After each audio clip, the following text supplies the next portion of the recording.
आज मैं आपसे खुदा के फजल के मुतालिक बात करना चाहता हूँ, उसका हैरत अंगेज फजल। मुझे आपसे एक सवाल पूछने का मौका दें। क्या आपके दोस्तों में कोई है जिसके लिए आप कह सकते हैं, ओह मैं उस शख्स से वाकई मोहब्बत करता हूँ, मैं उस शख्स के लिए कुछ भी करूँगा। मुझे यकीन है कि आपके दोस्तों और खानदान में ऐसे अफराद होंगे जिनके लिए आप ऐसा करेंगे। और अब मुझे आपसे एक और सवाल पूछना है, क्या कोई ऐसा दुश्मन है जिसके लिए आप ऐसा करेंगे?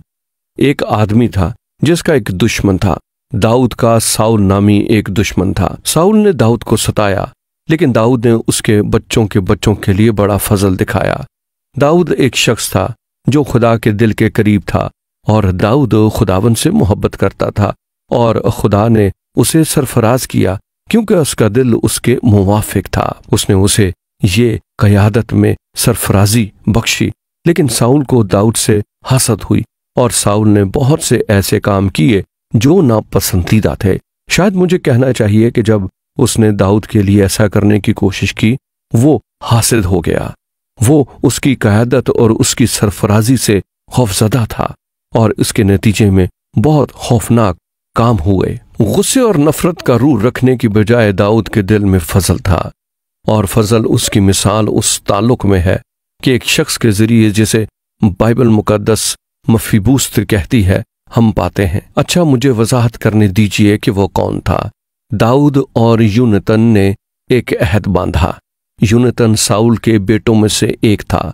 मेरा मतलब है कि वो दोनों खून के रिश्ते में भाई थे, और वो एक दूसरे से मोहब्बत करते थे।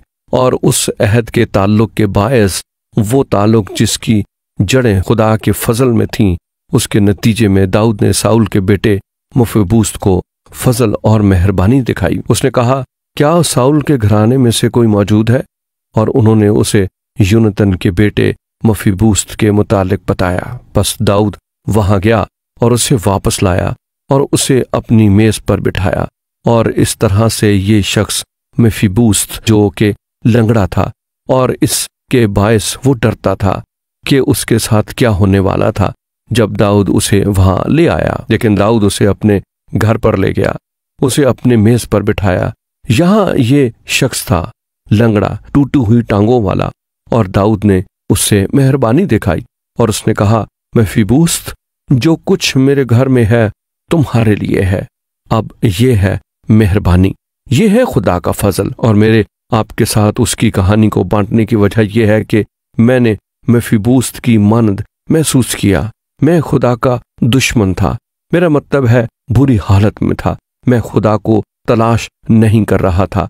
मैंने खुदा को कई बार बुरा कहा, मैंने उसका नाम बेजा इस्तेमाल किया। मैं अपने तरीके से जिंदगी गुजार रहा था, और उसका नतीजा ये हुआ कि मैं खुदा का दुश्मन बन गया। उसका नतीजा मेरी शिकस्तगी थी, मेरा अपना लंगड़ापन था।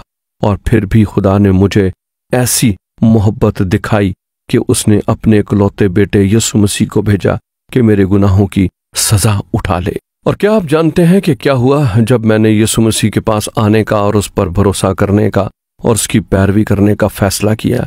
इसलिए कि उसके बुलावे को मैंने कबूल किया। उसने मुझे ले लिया और मुझे अपनी मेज पर बिठाया कि मैं उसकी ज़ियाफत में शरीक हूँ। ओह, क्या ही अजीब फजल है, और ये फजल हमारे पास है। आप देखते हैं, मसीहत में बाकी सब चीज़ों से बालातर फजल है। मेरा मतलब है कि मैं मुख्तलिफ मज़ाहब, मुख्तलिफ ममालिक का सफ़र कर चुका हूँ, और किसी के मुख्तलिफ कानून हैं और किसी के मुख्तलिफ। लेकिन एक चीज़ है जो मसीहत में बाकी तमाम मज़ाहब से मुख्तलिफ है, और ये खुदा का फजल है। लेकिन मैं आज आपको बताना चाहता हूँ कि यीशु मसीह जब वो मेरे लिए सलीब पर मुआ, दफन हुआ, कब्र से जी उठा और अपने रूह को भेजा कि आए और मेरे अंदर सुकूनत करे, और वो रहेगा। और उसने मुझे ऊपर उठाया और मुझे खुदा की मेज पर रख लिया, और आज मैं बादशाहों के बादशाह और खुदावंदों के खुदा की मेज पर बैठ सकता हूँ। गो कि मैं एक शिकस्ता शख्स हूँ। लिहाजा आज जिस तरह खुदा रहनुमाओं को सरफराज करता है, जिस तरह खुदा हमारी जिंदगियों में मुतहर्रिक होता है, ये किसी ऐसी चीज की वजह से नहीं जो हमने की हो, बल्कि ये उसका हैरत अंगेज फजल है। क्यों ना आज आप अपना थोड़ा सा वक्त उसके फजल और उसकी मोहब्बत की शुक्रगुजारी करते हुए गुजारें।